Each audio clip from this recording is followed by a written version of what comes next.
సత్యం news కి స్వాగతం. ప్రేక్షకులకు నమస్కారం. ప్రజల సమస్యలను ప్రభుత్వం దృష్టికి తీసుకువెళ్లే వారధిగా నిరంతరం మీ సేవలో సత్యం న్యూస్. పుష్పాన్ని మించిన తెలివితేటలు.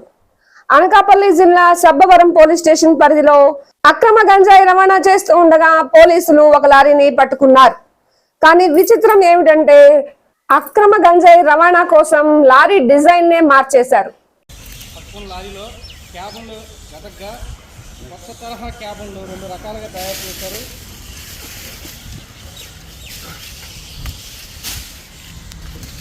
ఈ క్యాబన్ ఏ రకంగా ఉందంటే చూడండి, ఇది ఎప్పుడు రెగ్యులర్గా ఉండే ఒక క్యాబను, ఇది సీక్రెట్. డ్రైవర్ బ్యాక్ సీట్ ఉండే క్యాబను, మనిషి లోపల దిగితే తను మునిగిపోయేంత దీంట్లో ఉంది, ఇంకా కిందకు ఉన్నాయి.